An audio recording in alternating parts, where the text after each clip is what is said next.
And we are back. This is the Dream is Free podcast. I'm your host, Jake Healy. Our other host and super producer, Mike Theophil, is holding it down on the ones and twos. What up? We got an awesome guest today, man. I can already feel the energy, Jake. Very awesome. Word. We have Paul Herman here, who is the owner and dance instructor at Double Up Dance Studio on Black Rock Turnpike in Fairfield. That's correct. That's right. correct. You want to drop the address, the exact address? That's right. So Paul Herman again. I'm co-founder with my brother as well, too, Brian Herman. And it's 51 Park. I said Park Avenue. That's Sacred Heart Avenue. Yeah. That is Sacred Heart. Oh my gosh. He went to Sacred Heart, Tony, by the way. Oh, we all did. Yeah, we all went to Sacred Heart. Yeah. Wow. Shout out Pioneers. Black Rock. Wow, I'm just lost in the sauce right now. It's all good, bro. So, Black Rock. Black Rock Turnpike. Gap and right Old Navy. Yeah, right next to Gap and Old Navy. I don't even know why I said Sacred Heart. It's okay. It's on your mind. Because we're going to go talk about your journey. That's correct. Yeah, but right next to Gap and Old Navy, we're right in the heart of Black Rock Turnpike. And we're just blessed to be there. We have an amazing community of dancers. Not only dancers, but we also have a space that, can use for events and also for various different purposes, multi-purpose. And I would also say he is a MC, host, mentor, right? Yeah. And a motivational speaker. He also has Press Play Motivation, if you guys don't know about What's that? Press Play Motivation, it's to myself, I've been doing the whole mentoring thing for some time with my brother. And that was one of the biggest things that I felt like is something I gravitated to.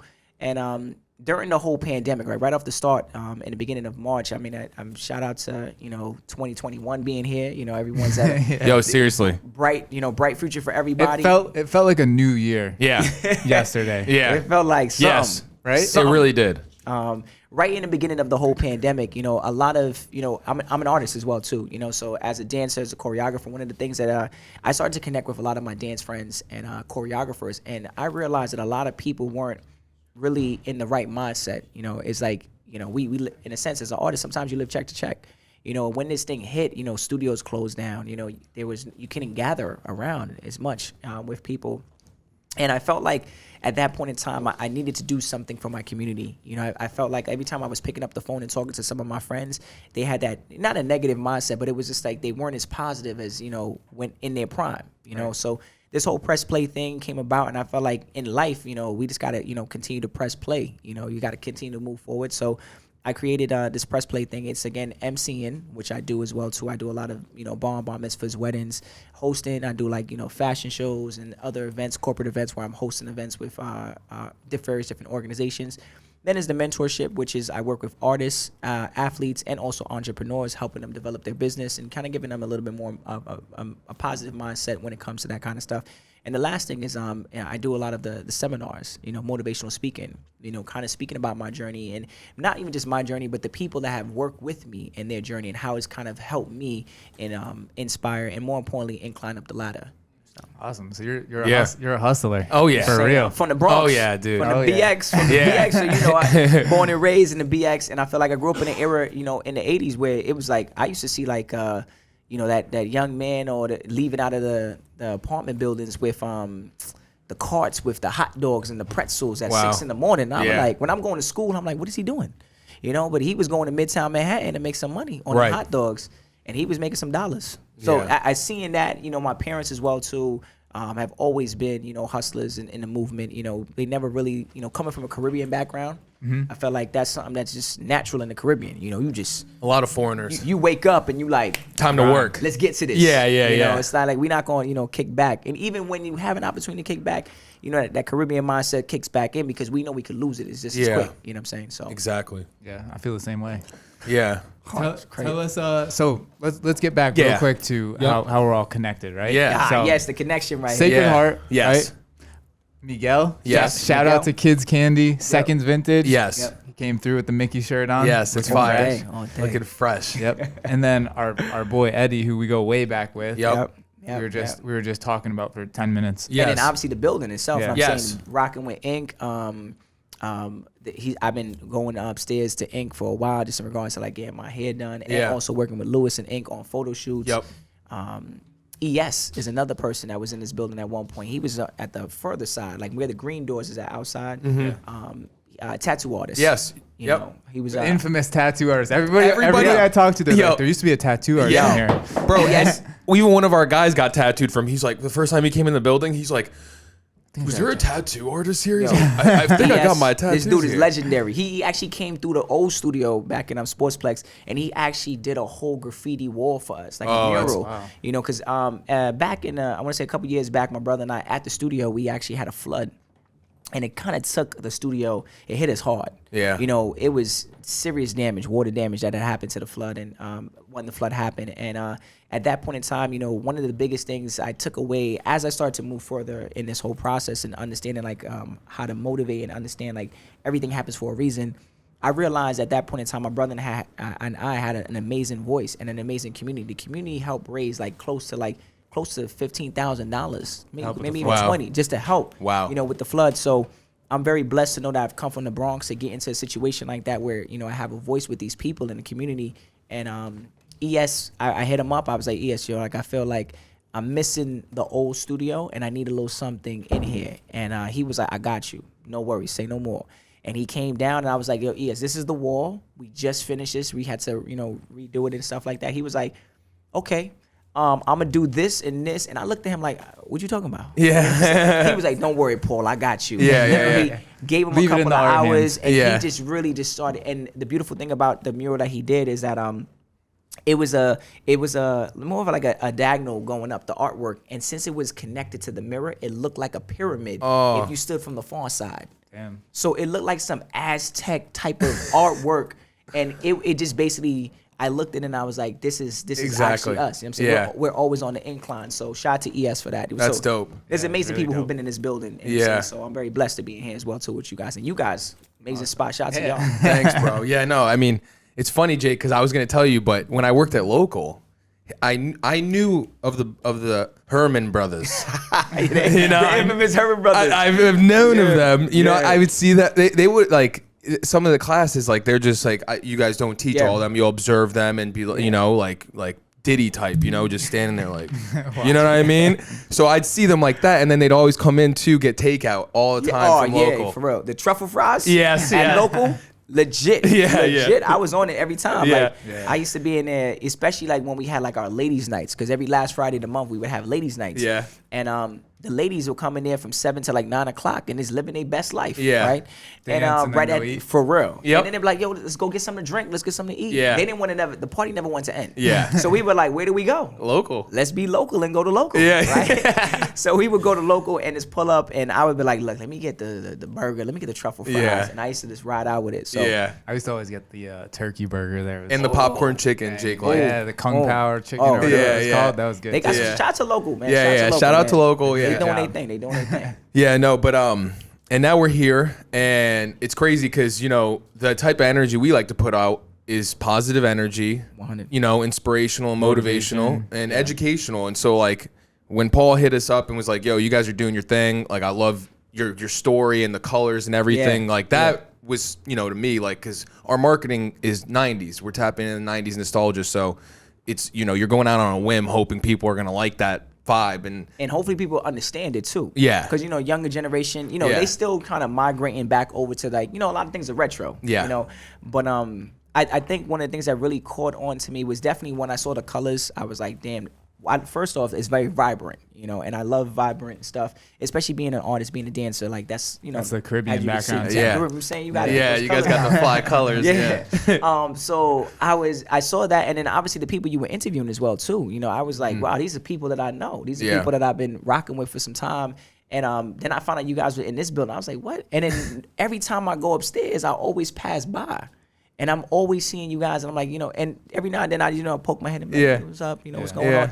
But, you know, I always had to keep it moving. But I'm very blessed to, you know, to have connected with you guys and you know, to get onto the show and, you know, just being here to kind of talk about that story. And like you said, positivity, motivation, you know, that's my whole life. Yeah. To be honest with you, like, I know there's been a lot of ups and downs in my life, but I'm very blessed to know that I have, you know, always put that in the forefront. Right. And I feel like that's why I got a lot of blessings. Because of that. And honestly, it's dope that you're here because, you know, I've always wanted to know your story. to be honest. So like, let's get into it, right? Yeah, Ooh, tell us about story. All Like right. the BK. the Herman brothers that's story. The Herman brothers, but mostly Paul, because we're gonna get both of them on together. Yes, Brian will we be on the talked show. about it. I'm sure there's a lot of parallels between the two of you, right? Just growing up, again, growing up in the South Bronx, born and raised in the South Bronx, growing up in the 80s, one of the best things about being in the Bronx at the time is that I was in that era where I got to see hip hop develop, the evolving and stuff. Seeing people on the corner of the street with a boombox and some cardboard box, like at that point in time, I was like, what is really going on? Right. And at that time I knew I had an appreciation for dance, and more importantly, an appreciation for movement and what it created, that energy, and we used to originally start dancing. My mother says the first time she knew that I was going to be a dancer or be in that thing, I think I was 2 years old, and I was in my crib, and she was actually trying to change my diaper. Michael Jackson's Beat It came on. She said that my aunt at the time was with her, and I literally got up from the crib, and once I got up, I started moving when the music came on. And my mother, she's like a mother, she's trying to put you down, like, come on, stop playing. Yeah. Like, let me change your diaper out. My aunt was like, no, let him go. Let him go. He's doing something. Yeah. I don't know what it is, but let him do his thing. And when the song ended, I laid back down. And my aunt said at that point, he's going to be a dancer. And my mother was like, back then, you're going to be a fireman. Yeah, doctor, lawyer, whatever, yeah. And my aunt was like, no, I'm serious. I think he's going to be a dancer. And then from there, I just, I kind of fell in love with dance as I started to watch more shows. My mother and father obviously didn't have an opportunity to, put my brother and myself through dance school. So a lot of the training was just like learning in the streets, and What a good place to be though to learn. little dangerous at times. Yeah, you know what I'm right. saying? True. I remember, especially back then. It was always affiliated with gangs. Yeah. Right. It was always affiliated with a block, a territory, like 165 versus 164 battles. Like, think of You Guys Serve, but like a street versus a street. Now, mind you, this is the same street. Like, one block and the next block. Like, literally, there's a street in between us, right. And people would just be battling, all the time in these parks. We would go to the basketball court, we were playing ball, and then all of a sudden, you see a whole bunch of guys coming on bikes from 165th, and then another crew coming from 164th, and we're like, all right, we got to stop playing ball now. It's over, right? Yeah. And then literally someone bring the boombox on and be like, let's go, let's battle. And I remember at that time, I remember Harlem Shaking, not the new generation of Harlem. We don't do that crazy stuff, like, nah. But the Harlem Shaking, when it came out, I remember seeing a battle, and this is when my parents was like, you got to stop with this dance stuff, because it could get a little dangerous. This guy was battling somebody. It was a block against a block, and somebody literally just grabbed somebody's ears. It was called the Mickey Mouse. Shout out to Mickey. Oh, wow, that's funny. Just grabbed the ears and went, pop, slapped him. Kid was right, passed out. Wow. Fight breaks out on the basketball court. I'm scared. I'm like, oh my gosh, let me grab my brother. Brian, we got to run. I don't know where we're running, but let's just run right now. And it was just one of those things, like, you could never go to a party and people didn't take dance that serious to get into a fight. And I'm like, what is wrong with y'all? Like, we just dancing, but it was just always aggressive. Yeah. It was in the wrong way. Ego. So we started to do a lot of community events. We started doing shows on the community, and lo and behold, someone found us and was like, I want you guys to perform at my daughter's birthday party. And this was like our first paid gig, but they were like, you got to come all the way to Brooklyn. Back then we had MapQuest, and so with the MapQuest, I'm like mapping it out. I'm like, where we going? We went to Brooklyn, and it was in the projects. Ain't nothing wrong with the projects, but we got off the train, and my older brother went with us too. My brother Brian is obviously my dancing partner, and then my older brother. We get to the projects. Literally, when I get there, I'm like, there's a whole bunch of dudes outside, and I'm like, we gonna have to walk past them right now, man. Let's do this, man. So we walk inside. They walk in the elevator with us. I'm like, in the Bronx back in the days, you had to stay in the corner. Yeah. Don't stay in the middle. Yeah. Don't stay in the middle. So I'm in the corner of the thing. Door opens up. They get off the same flight with us, and I'm saying, like, where y'all going? Like, y'all coming to the party too? You guys, the other dancers. I'm like, and these grown men like staring at us. Turns out it was her brothers and her cousins, right? And they didn't even say hello to us. They didn't even greet us downstairs. Like, hey, what's up? You with the party? Let's go upstairs. Nah, it was more like, I felt like I had security for the first time.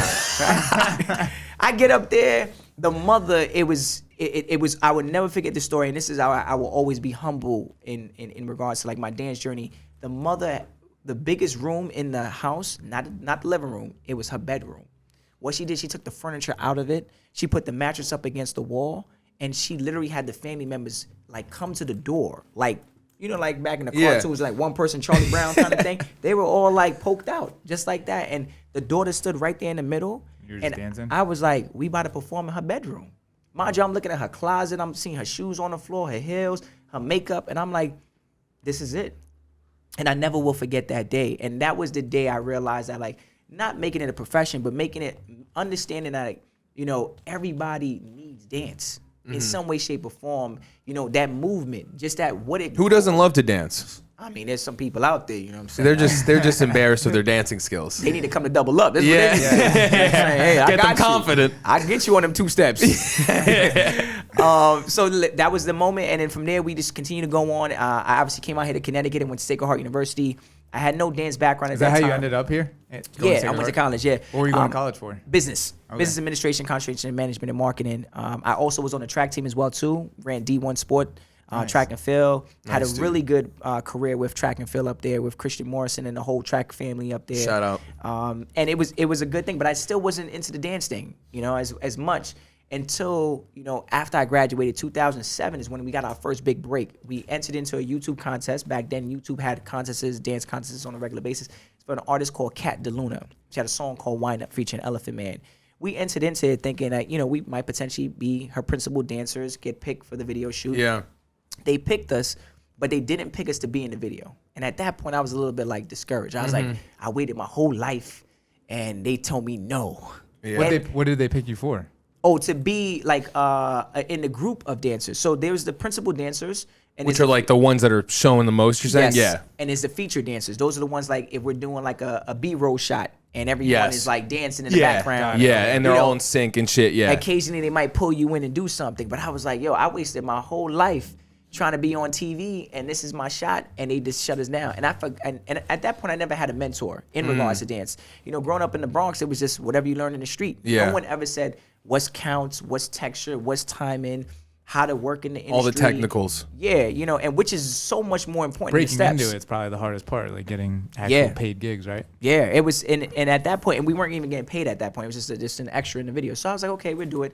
When we went to the video shoot, my brother and I, we had a choreographed piece that we put together, right? For the two of you. Yes, for the two of us, and we were like, we're gonna put this out. So when it comes to our freestyle section, we're just gonna bust out our Yeah. own choreo. Hell yeah. And literally, I never forget the day. Again, these are things that are always like engraved into my head. Tanisha Scott, a dear mentor and friend of ours in the industry, she was the choreographer at the time at the video shoot. And literally, when the song came on, she was like, "Paul and Brian, I need you guys to start doing your thing." She wasn't saying Paul and Brian. She just was like, "You, Yeah. come in, Yes. you come in." And the director was just recorded.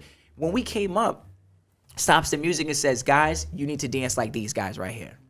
You need to dance like these guys right here. Thank you so much." So I'm saying, this is the energy I need. If you're gonna come to the front, and Brian and myself are like, she stopped the music. I thought we was in trouble. I was like, Brian, we Were you not- supposed to be coming out there and doing a certain? No, Yeah. it's like she wanted, basically it's in the B-roll shot, it was mainly dancers coming in from left and right, and it was like a big group shot. It was Okay. like at least 50 of us, and she would say, "You in the back," and she would call them in, and they would dance their way all the way to the front. And then she would be like, "You over there." So there was really no choreography. Yes. If It's like, you came up there with choreography, cool to you, but if you didn't, it was just freestyle. Yeah. But she was like, "I need it like this. I need that energy." At the end, she pulled us to the side. She was like, "Yo, guys, I think I got an opportunity for you guys. Just keep your head up and keep pushing like this." From Damn. there, she gave us an opportunity to work with Eve and Sean Paul in the next video, "Give It to You," which is on BET, MTV, TRL. Then at that point, she contacted us to do assistant choreograph for the American Music Awards for Alicia Keys. holy shit. So we got flown out. This is the first time now, mind you, this is 2007. All this is happening right away. Yeah, I'm yeah. saying like, wait, Mom, this Like is you just happening. graduated. Like, Yeah, I just graduated, Mom. I just graduated, and I was working in sales and marketing. I graduated in 2004, and then when I graduated, I was making some really good money in Yeah. sales and marketing. And I never forget it. You know, I that's when we did the American Music Awards. I came back, and my boss was like, "Where were you?" I said, "I had a family emergency." And mind you, I know exactly where I was at, Right, right? right. And Hopefully he didn't watch BET. wait, true story now. I'm gonna tell you Here we this, man. go. It's a little crazy. Yeah. This is why I said the universe works in mysterious. I believe in that stuff. Yeah, you know what me I'm saying? too. It straight up works in mysterious ways. Yep. I got back to the office and she was like, "You can't miss work. When you were scheduled to work, you're scheduled to work." I said, "Young lady, I had a family emergency." She didn't even ask what it was. Didn't even say, "Is everyone okay?" She was just like more like, "You have to be here." Yeah. So I was letting it go. I didn't really stress it, and it kind of started to boil inside of me. And at that point, she was talking, and while she was talking, it sounded like, again, I go back to Charlie Brown, blah blah blah blah blah blah blah blah blah blah. It's like when Tony talks to me. That's funny. Come on, man, get it right. They gonna call you out, Tony.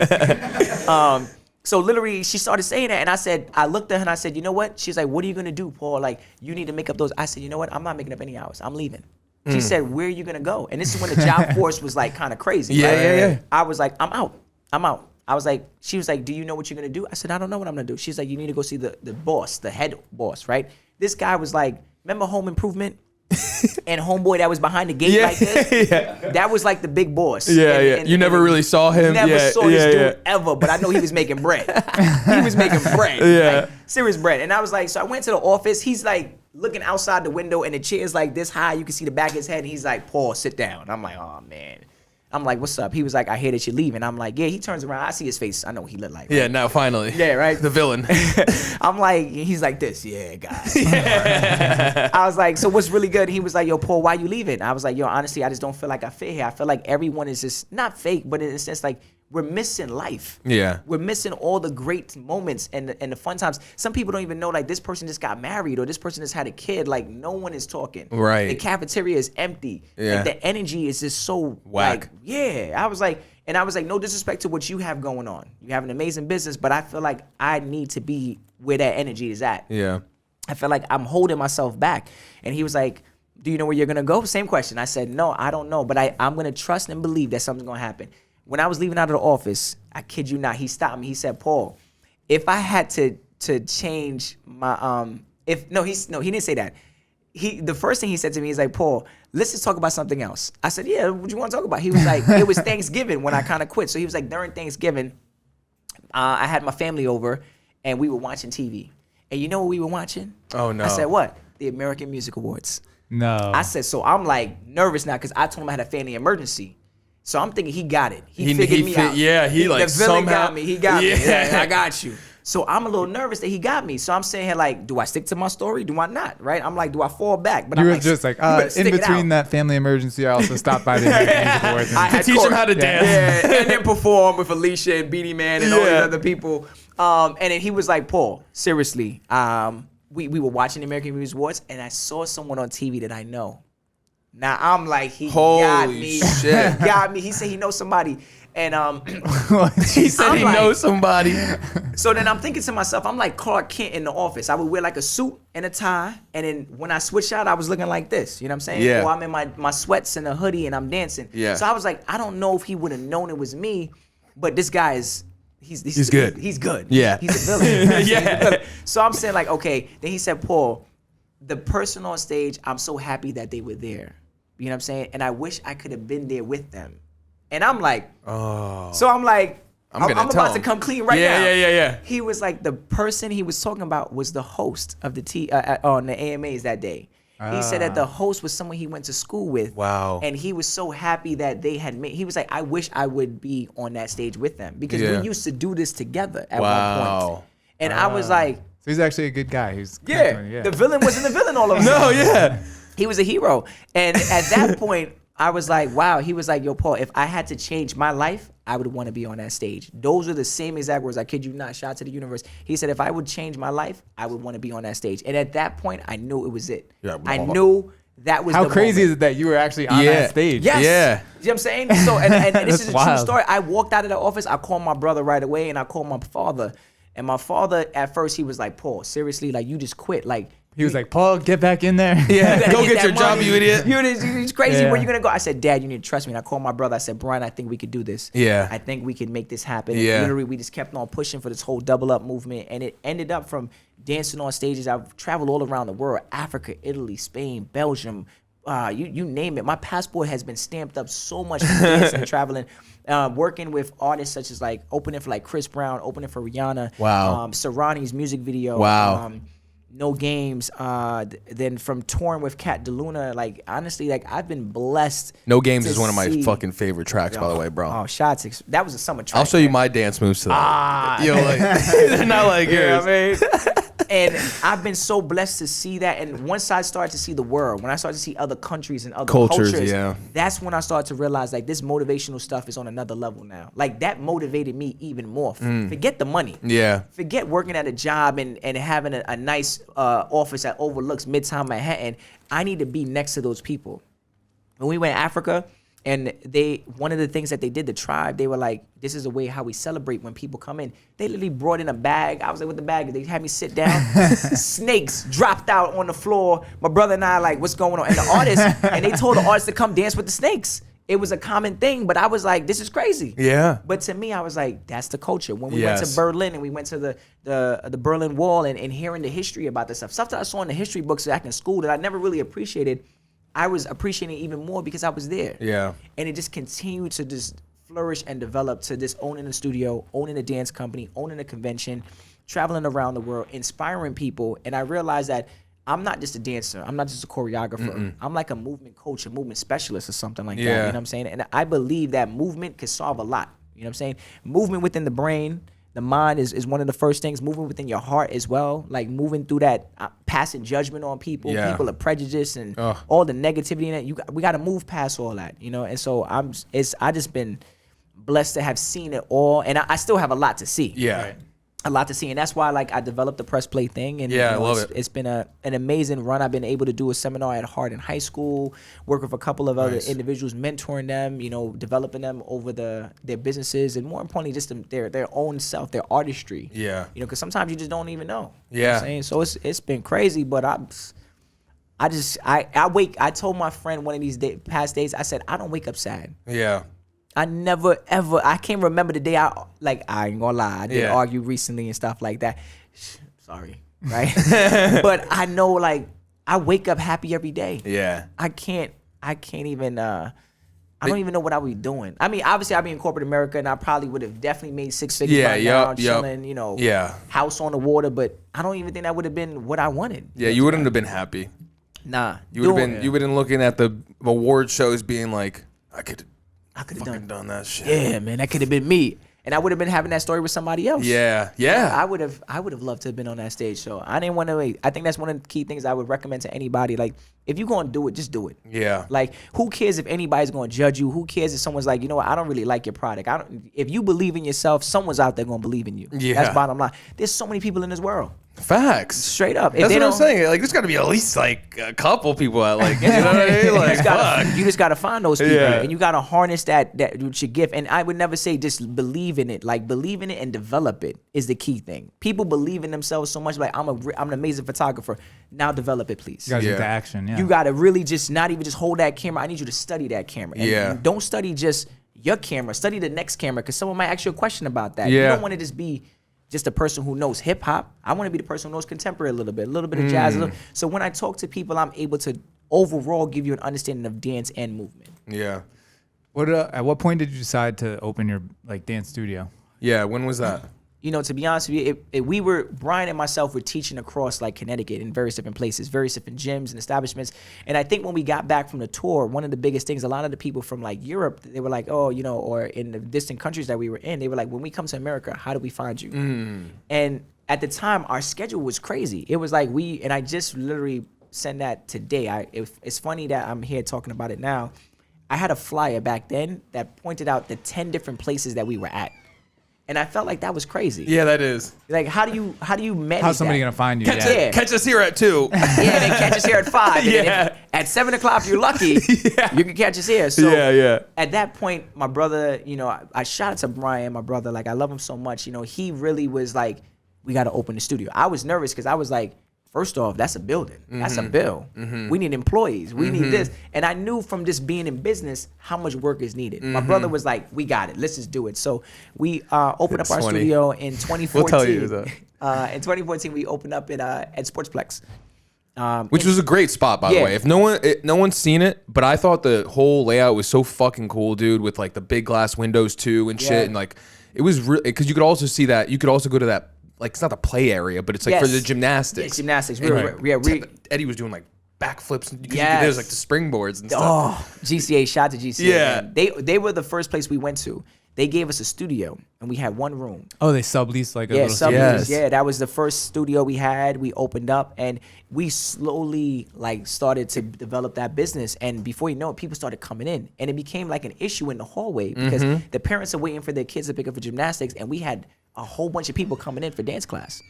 Then from there, we opened up the bigger studio, which is we took up another spot. It was originally laser tag, and we took up like at least 4,000 square foot of.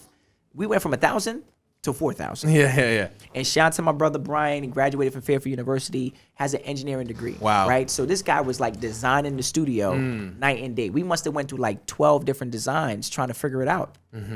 Finally, when we confirmed it, how far the hallways are going to be, how thick the hallways are, what rooms, how many doors are we going to have. Brian sat down with a lot of those construction guys and figured that stuff out. Yeah. Then at that point, I used my marketing background to be like, that's the paint we need because this this color symbolizes something. Yeah. I want this energy to feel like this in the front room. Yeah. And literally in 2014, we opened it up, and we went from Sportsplex, and right now we're at in the Black Rock area, and it's just a beautiful studio. It's like an event space as well too. We had weddings in there, we had bar mitzvahs, bat mitzvahs. Obviously dancers come in there and take dance classes, but it's versatile in so many ways. It's a club. Yeah. It's my own personal club. Yeah, that's epic. Was it difficult getting like obviously like everything that you went through to open it up, but like bringing in like your customer base? Like, what'd you do to find people who wanted dance lessons? It was hard bringing in people, but one of the things that we were blessed in this journey was we already started doing that when we were teaching at all those places. People, so you had like people knew who you were and what you were about. People knew that we had a name. People were like the brothers, the Herman brothers, or they would say double up, right? And before you know it, they were like, let's where you guys teaching? And we went off the radar for a while, and we lost a couple of people. But once they started to find out, like, oh my gosh, it's the brothers, and they think my brother and I, Brian's a lot taller than me, and he's, I don't even know, like he must have ate something differently when my mother was feeding him. So they used to think we were twins. Yeah. They're like, oh, the twins. And at that point, I didn't really care. I was like, as long as the twins, you know where we find us. Yeah. Like, oh, call us whatever you want. Come on, I'm the twin. And once you come into the room, so it was hard finding the new clients that didn't believe in dance or maybe didn't know about our energy. But then once people came in and saw that it was diverse, all different walks of life, black, white, Spanish, Asian, kids young as 3 years old up to someone who could be 80 years old in the building dancing, it made people be like, we need this in Fairfield County. We need to diversify our businesses like this, and you guys are doing that. You're bringing all these cultures together, so it gravitated to a lot of people, and people who have that type of mindset, who want to see diversity. They were like, whatever you need, we got you, because we might not be able to do it, but we know you can. Yeah, and it just kept on developing. So we've been blessed to have a great market of people come in. That's awesome. Really awesome. And then tell us about moving your studio and the craziness that happened. COVID 2020. Oh, Jesus. Because you obviously had no clue. Nah. And you guys were, and what made you guys want to leave the original spot? Originally, Sportsplex is an amazing spot in regards to having a lot of, traffic coming in there. But we had a flood that really kind of hit us hard, like I was mentioning. It really hit us hard, and I felt like, even though we were trying to recover from it, we were still far back from that flood, and the flood came back again. And at that point in time, we had to make a choice. We were like, do we continue to push forth and not knowing if this flood thing is going to keep on existing every time it floods, every you time, shut down. and once the flood happened, we had to lock down one of our rooms, and that room was our lounge. So like when we used to prep for parties and stuff, the lounge was the area where we would have all the food. So we couldn't utilize it as much now because we were like, if it rains, we might not have a room. So we would have to bring it into another studio, So we had to do a lot of changes. And at that point, Brian and myself, we decided, we were like, look, I'm afraid. I ain't gonna lie. Like, we just about to leave and hopefully find another spot in Fairfield. We definitely went doing the research, looked around, and we got obviously to the spot that we're at right now, and we were gonna open up, I believe, March 23rd, and the governor had announced on March 20th that like all businesses are shut down. Yeah. Yep. So we were gonna have a soft opening and tell the members to help us, because we opened up the building, the walls is up, the bathrooms is working, the lights is on, the music could play. After that, we needed your help, right? From the painting to the putting up the artwork to creating the energy, we needed more people, more bodies. And at that point, when he said no one can be in the building, essential workers, my brother and myself were like literally, and maybe like 2 or 3 other people were coming to that building almost every day, working from like 8 in the morning to God knows when. Sometimes even sleeping in the building to just make sure the work was done, because when the construction workers were able to come back, certain work needed to be done before Already, they came yes, in. yes. Like it was like if we want us to do the electricity work, you got to have the floors down if that was the case, right? Yeah. So we're like, I don't know how to put down the floors. Well, we need to figure it out. We out here YouTubing, and it's just been crazy. And again, shout out to my brother for that. I'm just going to supervise what's going on. Tell me what I can do. My brother was like, all right, this is what we need to do. We need to rent this machine. And we need to bring it in here. Let's do it late night so no one can hear it in the building. Yeah. And we be there 4 in the morning. You know? And then the contractors were coming like, how'd you guys do this? Don't even ask us, man. Yeah, don't even ask. Don't even ask. Is it done? Is it good? Yeah, it's good. And we're like, oh, yes, thank you. Thank God. So it was hard, and then he the governor had announced that if you open back up, you can only have a limited amount of people. So it's been pretty hard, to still sustain the business. We could have a room full of 40 people. Now we can have a room of 20 people. And we can't have events. I know. And events were like our big money maker. It hit our team, and it's been a very, very hard uphill battle. But one of the beautiful things about it is that it goes to show how versatile we are. Once that happened, we started doing classes outside in the park. I'm talking about, I don't know if you know DJ Chinaman. Famous DJ as well too out here. Well, legendary, I want to say. Shout out to Chinaman. Shout out Chinaman. He was like, yo, Paul, I got some speakers. Like literally, I don't even know. He said, Paul, I got some speakers. You want some speakers? I said, give it to me. Yeah. I even had to convince my office manager, like, look, Nicole, we need this. She was like, Paul, we out here trying. I said, no. Bought it. Within a couple of weeks, we out here doing not parties, but we're doing classes outside nice. In the park. Good idea. And we had like 40, 50 people showing up. And I'm like, oh, this is good. Yeah. Then it got to the rain. Then it got to it got a little colder, and the grass was wet. People's sneakers is all muddy and stuff. So then we talked to the landlord. He then let us utilize the parking lot.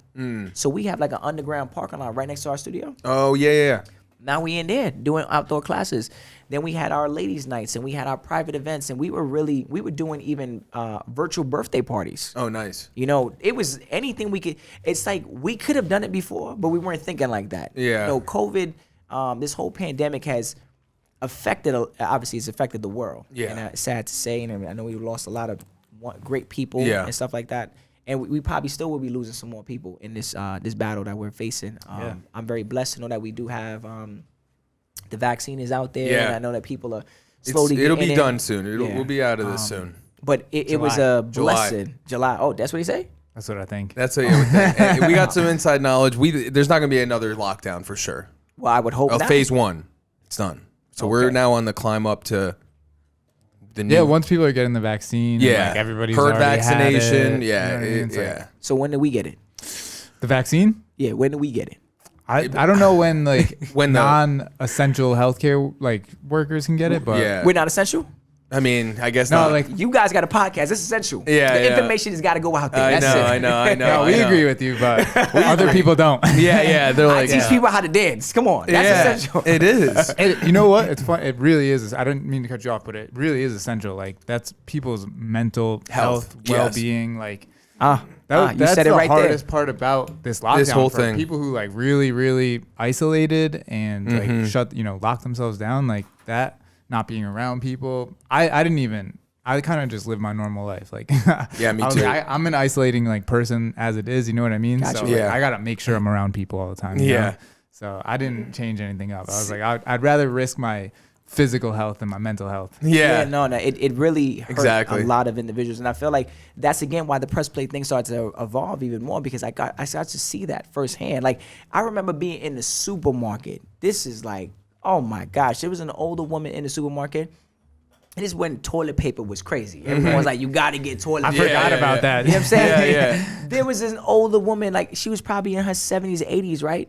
And literally a family and a young single people. I don't even know if they were single. Maybe they weren't, right? Yeah. Snatching up the toilet paper, snatching up the water. And this older woman is coming down the aisle very slowly. And by the time she got to the aisle. It's all gone. All gone. And they walk right past her, right? And I'm like, no. Yeah. No, this is not going. So I had to go into my car like, look, young lady, I'm cool. Yeah, I got enough toilet paper. I'll go find some. There's toilet paper in my studio. I'm fine. Yeah. So I'm like, and she's like, thank you. And that's when I started to see what was going on, in this world. Like mentally. How people were changing. And it's been very, very hard on, everyone. But I think it's given us an opportunity to kind of appreciate life. Yeah. It gave us an opportunity to understand like what positive energy really is and like what type of energy you want around you. During that pandemic, I literally started to call my friends in Europe. And people say, why'd you call friends in Europe? I said, because they're ahead of me in time. So when they would call me, I would matter of fact, I would tell them to call me. They would call me at 12 o'clock in the afternoon. At 12 o'clock, you up and up. Yeah. They were going to the gym. They were working out. They were moving and like stuff. they're 12 o'clock. Yes. Yeah, it's like whatever here, 6 in the morning. That's right. So 5 when in I the was morning. waking up at 6 in the morning, I'm like, hello. And Yeah. they're like, Paul, wake up. Yeah. Yo, I just went to the gym. Yeah. Yo, I was just riding my bike and I was like, you're right. I gotta get up. Yeah. Versus calling some of my friends here, they're like, honestly, I don't have work today. I'm gonna chill at home. to do, yeah. Yo, you seen that new show on Netflix? Yeah. I'm like, what? No. So like every day I had someone from Europe, Paris, London. So the people I made connections with when I was on tour, they're the same ones now filtering back into my positivity and my motivation. So shout out to that. Shout out to my people in Europe. Yeah. And Honestly. it seems like you like adapted to survive, like with everything that you were doing, like outdoors, under the garage, all that stuff. Yeah. Like that hit, and you were like, all right, what do we do to get through this? It's that Bronx mentality. Yeah. You better figure like it. it, You yeah. better figure it out. You know what I'm saying? When the lights turn off, you're like, all right, what we gonna do? Let's get the candles out. Right. You could sit there and argue and complain and be like, hey, you ain't paid a bill. Yeah. No, we gonna find a way. We gotta find a way, and you gonna find a way because the man upstairs wants you to find a way. Yeah. You just need to see this, so that it makes it a little bit. It makes it more. I want to say like, by going through this whole pandemic, you realize things about yourself that you probably never even saw. You got to go through experiences in your life. And then once you go through those experiences, you could then reflect and be like, you know what? College wasn't for me. You know what? But business is for me. Or you know what? That relationship was bad, but now I know my worth. You know what I'm saying? So that's why I said with the flood, I used to be like cursing. I used to be like, this is crazy. How Yeah. you do this to me? But then I realized that I have a voice. And I have a platform, and I have to use it for the right reasons. And that's why every day I keep working on myself and keep working on my business. I'm blessed to have a brother, who's always been by my side and, helping to make that movement, stand strong and still sticking to it. Despite what's going on, we could have tapped out like a lot of people. There's a lot of studios. We were that just closing. talking about that before too. Like Yeah. when we were talking about Eddie, we were saying like, Oh yeah, you at a could have certain gave point, up. you could just say, I'm giving up on this, right? Yeah. Right, throwing the towel. Yeah. Yeah. And especially if no one's rocking with you. Yeah. Right. It's hard. And especially when You're putting in the work. Yeah, you doing the hours, you writing the songs, Yeah. you choreographing. You feel like you're doing a whole lot, and it's sometimes not. It doesn't feel as rewarding. Yeah. But you forget the why. Yeah. You forget why. Did I do it to get the followers? Yeah. Did I do it to get people to like me and to love me? I did it because it was something that helped me 100%. feel better about myself. Yeah. You know what I'm saying? So just gotta stay true to that stuff. We always say, if you know your why, you can get through anyhow. Facts. You like that one? I'm gonna tap. Let me clap that up right there. Yeah. You better Tony Robbins that thing right there. Come on. You playing games with me today. That's real. That is Yeah, real. true. Like you think about that. Like some people really forget they why. Yeah. They really do. They really, really do. Remember why you started? Yeah, that's it. I always tell people when I'm doing my motivational seminars, I say to people, you're born with two pieces of paper. One, your birth certificate, and the other one you have to find as you go through life. And that's an envelope with your purpose. I think I found my purpose, man. Yeah. And like literally, that's why I wake up happy every day. That's why I never feel like I'm not doing what I'm supposed to be doing. Like I feel like I'm always if it's another branch to my company, it's still in the same purpose. Right. Creating, promoting diversity through movement. It's been a big thing. How's business going now? You know what I'm saying? I'm loving it. It has its good days and it has its bad days. Some classes you might have, 15 people in the room and then the next day you have 2. So it's inconsistent. But I feel like the people that are in the studio, they're there for a reason and they're happy. And as long as they're happy, I know that I'm able to kind of keep that going. And my team does a phenomenal job. Anywhere from Ashley to Corey to Jada to Brian to Nicole to Vanessa, Lindsay, Tori. Like there's a whole squad. Yeah. Names Like- to remember too. Yeah. Shout out to everybody. I haven't I know mentioned. how he feels. Yeah. Dana, like I'm saying, there's so many people that are in that movement that would never let that building fall down. You know, and again, I feel blessed to know that I have like true soldiers. You know, people who are loyal to the movement. Do you think your experience? So it sounds like you have a tight team at your studio and like in your company. Do you think your experience in your first corporate job like helped you to shape the kind of lifestyle that you want to build for everybody that works with you? Excellent question. That's a question I have never had. Jake does right? this. Because you better hit me with some questions. No, you were saying like nobody, people don't know when somebody had a baby. Nobody's talking to each other. No. Like it just seems like everybody's just kind of showing up. I think that it goes both ways. I feel like one thing that we really push at our studio and our community, meaning for our team, is the unity, the family, the community, just being able to connect to each other and stuff like that. But we still have to remember the business side of things, like how stern we have to be with certain things in order to see the progress sometimes. Facts. You know, it's not like if we're gonna show up, we gotta show up on this time. If we're gonna send this newsletter out, we have to send it out. If we're gonna promote this, we have to promote this. Not saying that my team falls through on that. Like obviously as a community, there's gonna be ups and downs with any type of business, but I feel like we really, Brian was working in corporate America one time too as well, and just from being in corporate America, we realized like we need to have more of that chemistry. Culture, it's all about the culture. Yeah, true story. There was we got sponsored years ago by several different companies, and this one we were on to come up with a whole thing, and we're like, oh, we need a sponsor. Everyone has a sponsor. We might need one too. That's where we are right now, basically. We're like, we need a sponsor, right? And then we got sponsored by a company called Nuka, and the president of Nuka, it was a watch company, Bell. It's like a fashion apparel, and also items. And the president was like, I used to work for Tommy Hilfiger, and he said that a story that he put on to me was mentioned to Brian and myself when we were at the office. He was like, one thing I respect about Tommy and his movement is that everyone moves in the same mindset. He said one day I was an intern for Tommy Hilfiger, and while I was there, they were doing the spring catalog. Mind you, the TV is full of pictures, and they have to put this magazine together before Tommy comes into the office. They literally went from picture to picture. They were like, this picture looks better. Let's put that there. Let's put that on page 3. Let's do this. This is the story we want to put right here. Literally, Tommy walks into the room, and they had to present to him this magazine that Tommy knew nothing. Well, he knew it was coming. Yeah. But he doesn't know the design, know who, what, how, where, when. Like it's like your chance to blow him away, basically. Yeah. Straight up. And literally, he said that when I was sitting at the table, Tommy said everything made sense. And I was like, at that point in time in the conversation, I was like, what? It made sense? I was like, that's it? He was like, Paul, think about it. Tommy has done a phenomenal job training his staff to understand how he thinks when he's in his absence. That they could make decisions like that and still have it not have held. to waste time by hitting him up and shit. Like we know, this is probably what he would want. Boom. That's it. And that's what I took away from being in corporate America and being sponsored. I was like, yo, I need to make sure my staff and my team would make those types of educated decisions in my absence or my brother's absence. And we have been blessed to have had that. Awesome. Sounds good. Going back to, so you set up your business, right? Like you set up your company, figured out how to make money, right? What is it that drives you to want to give back? Like, what is it that, like the mentorship and doing the motivational speaking? Like, what is it that drives you to do all of that? I think I find a lot of pleasure in giving back. Like it's always been something coming up in the Bronx. Like we were obviously involved in our community. Somebody had to give to us in order to get us here. And I would never forget, those days where we might have not had a lot. And someone said, hey, look, yo, I got you.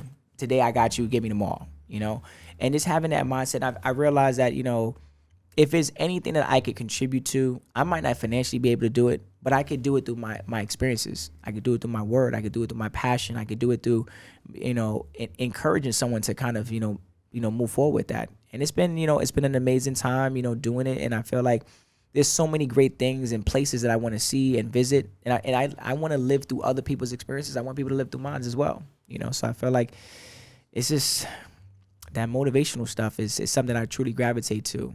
It gives me a lot of excitement to see someone reach their potential. Yeah. Like there's enough for everybody out there. I know. To be honest with you, like people be like, nah, I can't tell nobody. No, Tell everybody, because I want everybody on my team to eat. Yeah, exactly. I want everybody to be like, I'm going to Disney World today. You going? Oh, I booked my flight too. Oh, yeah, we out. Yeah. You know, oh, you got that cruise. Oh, I'm on that cruise Yeah. too. Not, I'm going. You can stay here. Yeah, and do this, and this. I need everybody to be eating. I want everybody to be successful, because then we could sit in a dock with a whole bunch of yachts versus being I on one know. yacht. Yeah. It's so much more fun to celebrate with a team. I'm popping 20 Not by bottles. yourself. Facts. 20 bottles. Not just one. Hey, guys, I was able to afford the one bottle. Everybody put the one. No, you each get a bottle. That's right. You get your own bottle. What bottle you want? Yeah. You want that? Okay, cool. You want that? Let's get that. Yeah. It should feel like that. And not saying that life is all about that, but I think everyone works very hard at what they want. And you gotta find ways to celebrate it. Like, literally, one of the things that I'm doing with Press Play right now, I love the movies. Movies is my thing. Like, I love a movie theater. I love too. popcorn. I love The whole Coke. experience. Oh, This dude really Straight up. loves You have no idea. We could movies go, dude. so much. I save all my ticket stubs. I'm gonna Oh. make a big poster that's gonna be one ticket stub with all the ticket stubs, and it's gonna say Downtime TV. wow. Shout out. Like, you looking over there like somebody going, When's the last time you guys have been? Tony, you better come build this, Tony. The villain is When's the last time you guys have been to a movie? Well, I'm actually going tonight. Oh, nice. So this is this your first time in? in the movies in a long time, Yeah. right? So I used to go to the movies every other day when I was at my studio. Like, that was my I would go in there with my laptop, straight up. Laptop and a phone. I'm in the movie theaters midday doing By work. yourself, yeah. Wow. I would have been like, and I said, this is going to be my apartment one day. This is Hell going to be my yeah. house. I swear, I'm going to have that in my house. I love that. Yes. So I'm in the movie theaters. I can't go to the movies anymore. So tonight for Press Play, there's a lot of people in my ring that's always been there, especially during this whole time. Yeah. I actually rented out the movie theater. Nice. I love it. that. We about to go watch Monster Hunter. That's a new movie that came Yeah, out. yeah. T.I.'s in it. Shout out to T.I. Yeah. I'm going to the movie. I rented out the whole movies, but not just Wow. for myself. Yeah. This for the squad. month, I actually, for the squad, also I rented out the movie theater again, because I'm giving a giveaway on Press Play where people, all you have to do is tag your, 3 people, post something motivational and tag Press Play. And I'm going to draw your name this Thursday before my class that I have at Double Up Dance Studio. I'm going to draw the name, and the person who wins, I'm going to pay for them to go to the movies with 20 of their friends or their family members. Cool. That's So, epic. hey, people going to be on there like, look. And even if you want to go just you and a girlfriend, you and a boyfriend, I got you. So yeah, it's cheaper for him. Straight up, just go. a whole movie theater to yourself. Yeah. So No, I've that's been, epic. I feel like every time, like, we as people need to find a way to always be giving back. Like, Yeah. if everyone gives, so one of my dear mentors told me the best relationships is when both people are serving each other. Mm-hmm. And I said, and again, when these people say this to me, I'm like, I scratch my head. I'm like, what does that mean? She said, imagine if you woke up and you were like, I gotta make coffee for my girlfriend, right? I gotta go downstairs, right? But you hear the water running in the bathroom already. You're like, oh, well, they're in the bathroom. I'm gonna rush downstairs to make the coffee. You go downstairs, you make 2 cups of coffee, you come back upstairs, you go to the bed, and the bed already has your coffee on one side and they have their coffee on the other side. And you're looking at each other like, we got 4 cups of coffee. What are we doing? It's because they were both in the same thing to make each other coffee. Versus, what are you doing for me? Yeah. What are you gonna give to me? Yeah. What are you gonna do for me today? Versus, like, what are we doing for each other today? How can Yeah. I give? Yeah. That's it. And if you could give, it's like both people start to level up on the giving. I know.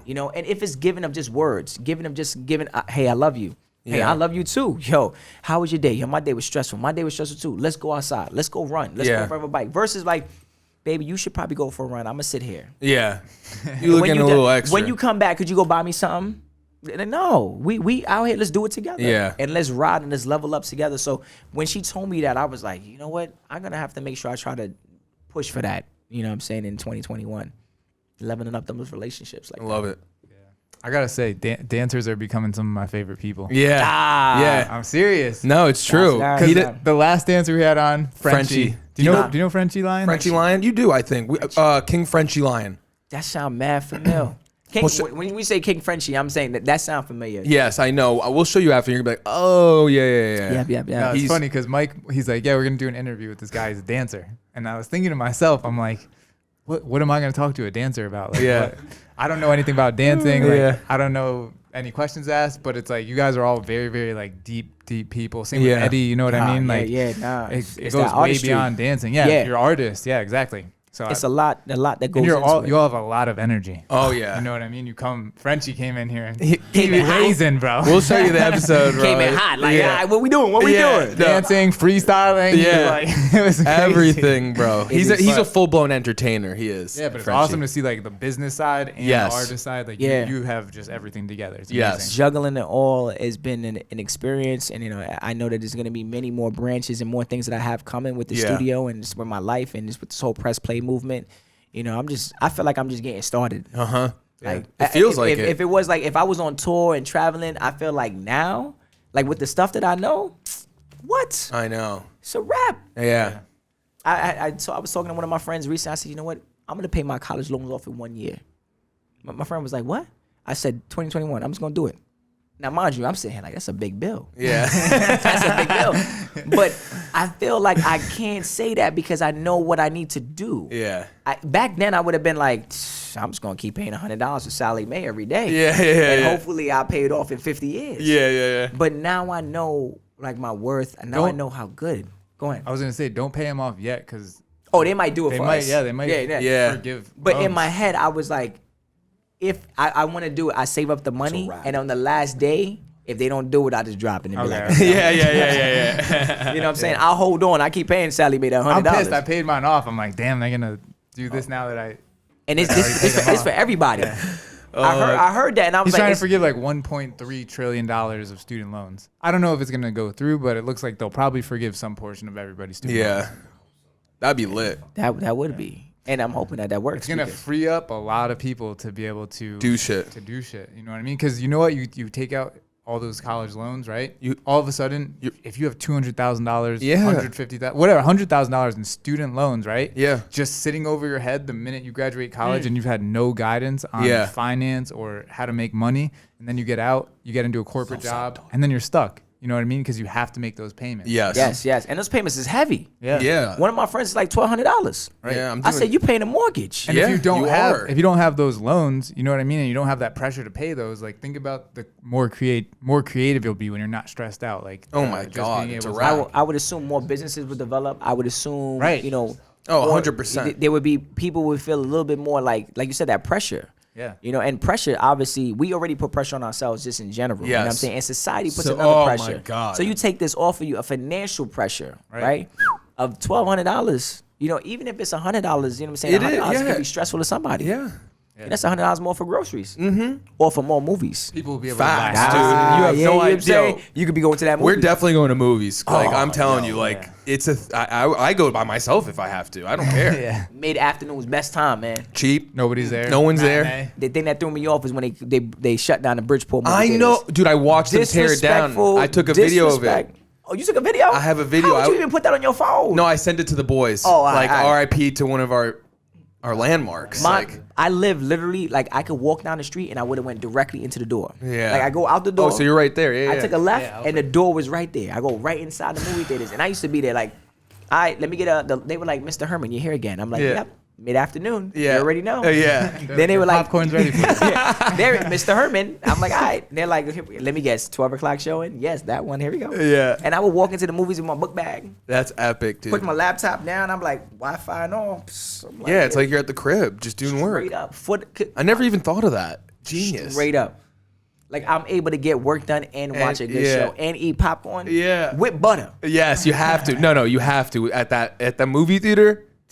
If you're not going to, what are you doing? Straight up. You disrespectful. Yeah, exactly. Yeah, Disrespectful. exactly. Don't ever come into the movie theaters and don't have no popcorn. Yeah. And my friend told me about the straw thing, the tactic. You put a straw inside of the popcorn and you put the butter into the popcorn. So it goes down. Oh my G. fucking My God, G. It was dude. mind blowing. Instead of just the top layer. Yeah, and you got to shake it every time. Yes, Forget dude. shaking it. We out here funneling Wow. butter all the way to the bottom. And then you can just, as you go up, yeah, that's it just fire. straight up That's a good idea. had me lost in the sauce when I saw that. I said, I haven't been to a movie in Years probably, right? over 2 years at least. stop the nonsense. I swear. But you must got Amazon Prime or something. I have Prime. I don't even really watch TV. He's like, such I a don't busy know. bee. What you like, you Yeah. work out. I like to work out. See? I love to work out. Yeah. Yeah. Yeah, he does it all. It's funny. Like I've probably crossed paths with you because I worked out at Fit Club. all the time. Yeah, 2012. You got a familiar Going face, on, man. You so got a familiar face with funny. Joe and all these people that over there. They was rocking. Yeah. Fit Joe Club. Albani. Yeah. Joe Pedisano. Oh, Joe Pedisano. Pedisano. Oh, Yeah. yeah, the owner. Yeah, Yeah, the owner and his wife, and then Yep. Did you know Chuck by any chance? Chuck Wild dude. Yeah. Yo, Chuck. He's Dude, coming Sunday. He's one of Craig. our best friends. He's coming on Craig. the podcast tomorrow. Yeah. I'm like, Chuck, you good? I'm like, wow, damn, your energy is crazy. I thought my thing was crazy, man. But that's that fitness, that's that lifestyle. You know what I'm Yeah. saying? Well, you got to really push it out there. So I just shout out to that, man. He loves what he does too. Yeah. He really does. I love a good workout. Yeah. I like circuit training. Me too. You know what I'm Me saying? too. I like when you got like several things going on. Yes, Yeah, I bro. feel like a gladiator. Yeah. I feel like I'm in 300. Spartan. Yeah. I'm like, I feel the "Aight." same. They're like, No, I all right, love the it. clock is running. You got 20 of these intervals over here. You got 15 over here. And you got 30 over here. And you got to come up, do jumping jacks and 15 burpees. And I'm like, yeah. Yeah. And then everyone's looking at each other. And I'm like, all right. Man, they're looking at me like, he's real little. Like, I don't think he could do it that fast. I don't think he's strong. I'm like, watch me. And I'm banging stuff out, man. So shout out to those interviews. Shout out to those personal trainers out there. Yes. And personal Seriously. trainers that are doing stuff on Zoom as well, too. Shout All out those to that. people just hustling. Yeah, all the hustlers out there. Shout out to the Yeah, hustlers. COVID brought the hustlers out. Yeah, Jake always says it. You can say it now, what you always say. I always say, like, COVID hit, and it revealed two types of people. It was like, all right, I'm gonna use this time and this as an excuse. You know what I mean? To be lazy and to say that, I can't do it because of COVID. True that. Right? Go sit on the couch, watch some Catch Netflix. those checks. Yeah. Those stimulus them checks. stimulus checks or the Yeah. unemployments, yeah. Yep. Or COVID hit, and it was like, how can I use all of this free time that I just got as an opportunity, right? How can I get through this? How can I come out on the other side as a better person? And say, yeah, you're right. You're right. That's 50-50 right there. And then Miguel came on, and he was like, no, there's a third option. He's like, all I'd ever do is work. And he's like, I use the time to hang out with my family. So I was Yes, like, no, I appreciate did see that too. in the interview. Yeah. I did see that. Yeah. I feel like, it was the individual that also reflected. Like, Right. there was a lot of people who were like, damn, what am I really doing with my life? Even if they didn't make a move, right? It was just a moment for them to kind of sit for a second and be like, I'm not doing enough. This could happen again. What am I doing? And they basically started to kind of formulate, like, if this was ever, because I guarantee this thing is going to happen, not COVID. It might be something There's else. going to be another thing, yeah. And when it does come, we have to be smarter as people how to get through it. You know what I'm saying? Like, okay, look, I need to start having a savings account. I need to start really working on my financing. Like, I'm really living check to check. I might not want to do that. I might want to develop a business. So some people, I think they really came into the reflection. Some people, like Miguel said, they really pushed for their family because it was like, I never got time to spend with Right. them. So now I got an opportunity. You got the lazy people, or they weren't lazy. They were faking it. But now they were like, I could actually lay down now. Yeah. And they gained a couple pounds. I saw that. Yeah. I saw that. Come on. It The wasn't COVID 20. It wasn't a freshman 20. It was Hell the COVID no. 20. Hell yeah. And then the next group of people were like, look, this is an opportunity for me to actually bring my dreams to fruition now. Like, instead of me just sitting here and be like, one of these days I want to open up my own clothing line, but I don't have time for it. Now it's like, hey, let me just research. And you have the internet. The internet still exists. It was crazy looking on the internet every day and seeing all that stuff online, but this person died, this person this, the numbers is going up. My whole screen looked red one time. I was like, what the hell? I was like, I'm not even going outside.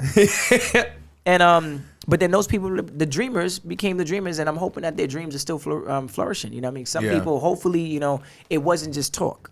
It wasn't like, all right, I got time, I'm going to start doing this. And then, as you get into the business side of things, you're going to realize that things are harder to kind of develop, especially on your own. So I'm hoping that they really stick it out, because we need more people like that, really saying, like, if this makes me happy, you got to stick to it. You got to do it, man, and find a way to make it work, man, because there's a lot of unhappy people out there. And I've seen a lot of them. Yeah. And just to sit in that room with them and to watch them be unhappy, I'm like, find your life. I mean, yeah, we kind of did that, to be honest. Like, we didn't have a studio. You know what I mean? We didn't have anything like this. And then COVID hit.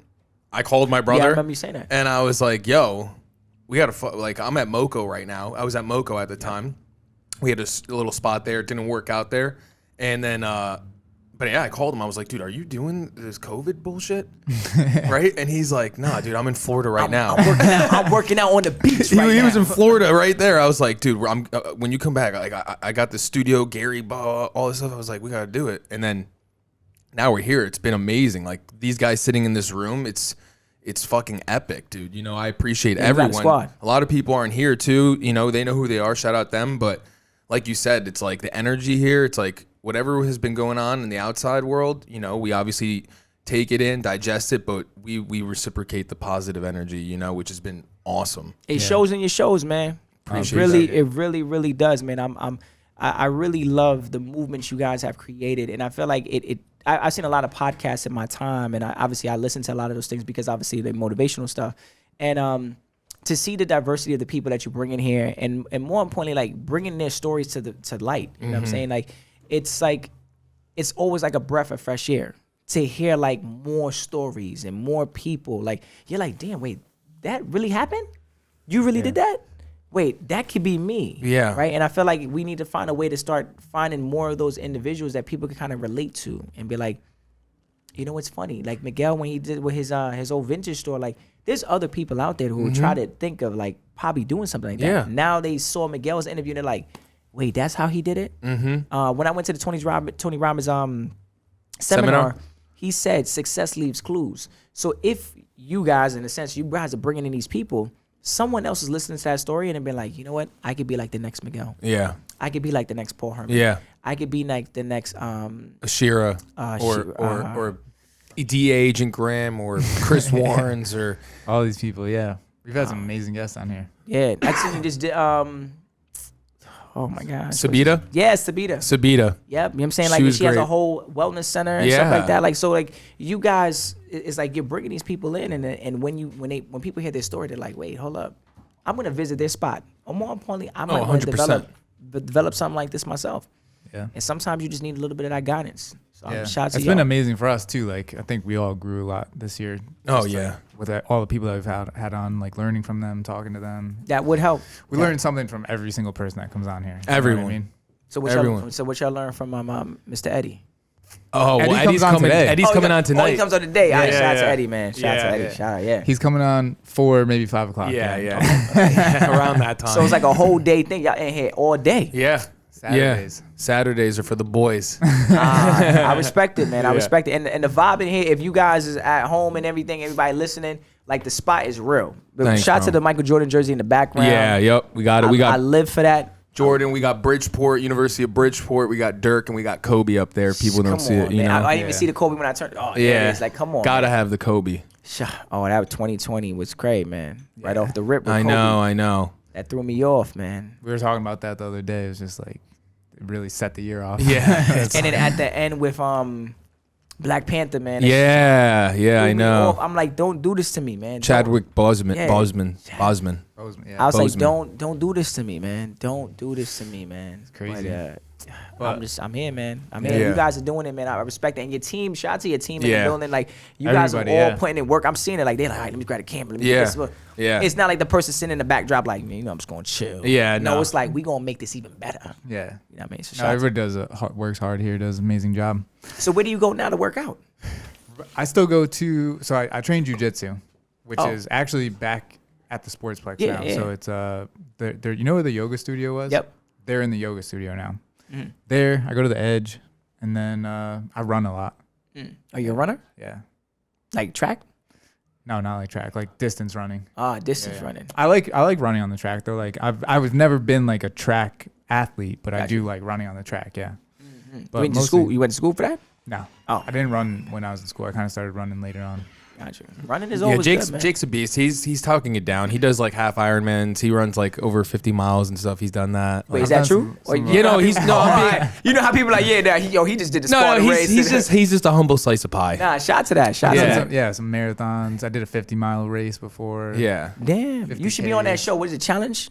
I don't Something like know. that. Chuck needs to be on that show. Oh, Chuck yeah, is yeah. like That's who got me into distance Yeah. running. He does like 100-mile races, races you know? and shit. Yeah. Stop. Yes. 100. 100. Yes. Stop. What? In a Run whole, for 20 hours And he'll straight. he'll do the best course, do the best time on the Yeah, track on the course. He'll win the 100-mile races. It's Yeah. crazy. I wouldn't even think. Like, what does your legs feel like after 100 miles? Like, I can't imagine. Nobody in this room knows, but I'll Yeah. tell you, they don't feel good after running 50 miles. Yeah. I can't. So I it can't feel even- good after running 100. Just to Yeah. imagine my legs at that point in time, like what my legs, I wouldn't even. I'm in a wheelchair. Oh, he definitely. It feels good to sit down when you're done. I will say bet. that, yeah. I would be like, this ain't gonna work for me, man. Yeah. I'm not coming to work for like a week. Yeah. Because that's just gotta be crazy, man. That's gotta be. So you how many interviews you got today? Just one more after this with Eddie. But before we wrap up with you, we always ask everybody that comes on, like, what's your one piece of advice that you want to leave with everybody listening? Like a young Paul out there. Like, if there was a young Paul. I was young. Woo! What's the advice? I leave it off with a story, right? I'm big on the stories. This story came to me when I woke up one day and I was like, I don't know why I thought apple tree. Like I woke up and I the first words out of my mouth was apple tree, and I believe in the universe and what the universe is putting out there for me. And I said, what does apple tree mean? So I started to look it up and try to figure out what the apple tree was. And I tried to think of why did it come to me? And I was like, it must be something that's telling me to put together in my book, in my story, whatever it was. And the story of the apple tree is the boy in the apple tree. And there's this boy, he comes to, in my vision, he came to this farm where his grandfather owned and he has his own orchard farm. And he goes up there every summer with his mother. And as he's up there with his mom, he doesn't really pay attention to his grandfather and what's really going on. He's like one of those kids that's like really just going through life. He's like, let me just play my video games and keep it moving. And the mother was like, you need to build a relationship with your grandfather. He's a very wise man. And you need to really take notice to that. And the kid is like, well, maybe one day. Years go by. He keeps coming up to the orchard to see his grandfather every summer, and he's like, Mom, I don't understand why you have me coming up here. It doesn't make any sense. I don't really like it. My friends are not here. I'm not really learning anything by being up here. And the grandfather really doesn't say anything to him. He just like, if you want to learn from me, you come learn from me. If you don't want to learn, it's fine.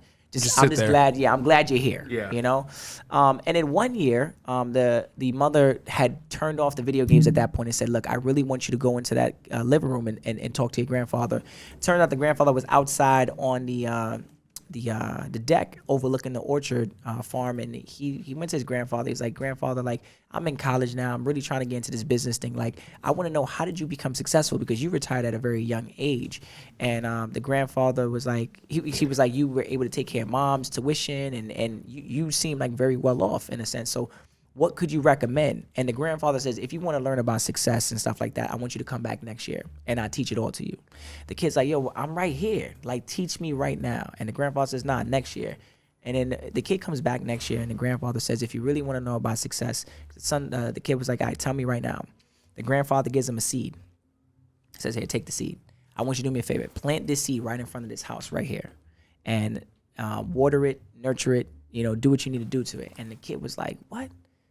I want to know what is the key to success." And the grandfather's like, "That's it. I want you to just do that for me." Right? That year, the grandfather passed away. Right? In my vision, this is all happening. Right? The grandfather passes away. And the kid was like very heartbroken with it. Right? And while that happened, he still kept on coming up every summer with his mother because the mother was in charge of now the orchard farm. Right? But he had taken care of where he planted it because he loved his grandfather so much. He was like, "This is the only thing that it reminds me of my grandfather besides the house in the orchard field. But my grandfather was the last thing he was able to give to me." So he watered it every day. He made sure it had the best soil. He made sure that the sun hit it the right way. That orchard grew to be one of the biggest orchards within the apple trees within that whole orchard farm. In which when people came, they were like, "We want those apples," right? And as time progressed, one of his friends had pulled him to the side and said, the same question, like, "How are you successful? How's your family successful?" And he brought it down. He broke it down. He was like, when I think back of that seed, he was like, what my grandfather was trying to tell me is that it starts this small. It starts with that dream. It starts with you believing in something, right? This little seed right here is going to grow into this big tree that's going to hopefully supply plenty more people, many more opportunities. You have to plant it. You have to be patient. You have to nurture it. You have to know what's right. When is a good time to water it? When is a good time to have it hit the sun? And you have to make sure you study it. Study your craft. And as you study it, it's going to start to flourish and start to develop. And before you know it, you're going to have that big orchard tree. So if there's anything I could leave anybody with, is that we all are our own farmers in our own way, in our own dreams. And it's very important that we kind of take it's sometimes hard to believe in that seed. It's so hard to believe in that it's gonna make sense. It's gonna work out, right? Someone's gonna believe in me. Someone's gonna buy this CD. Someone's gonna come to my dance class.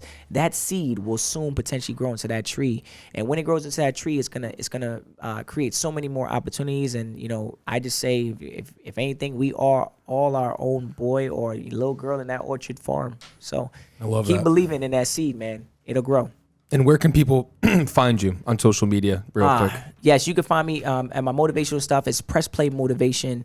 You can find me on Instagram. You can find me on YouTube. And you can obviously find me on my website and also on Facebook. Again, that's the Press Play Motivation. That's with the MC, the hosted, the mentorship, and also the motivational speaking. When it comes to dance, you could definitely find my brother and myself on Double Up Dance Studio. You can check us on Facebook, Instagram, YouTube.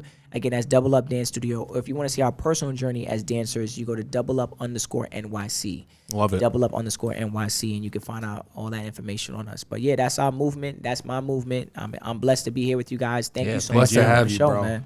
Appreciate you. And Killed it. this is the beginning of something beautiful, bro. For sure, A for good sure. relationship. We'll see you guys soon. We love you guys. Until next time. Peace. Thank Yes, until the next time, guys.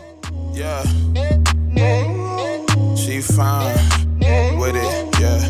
Don't let them say different, yeah. Study working hard for that bankroll. 5'5", my type, and she well known. Bad bitch.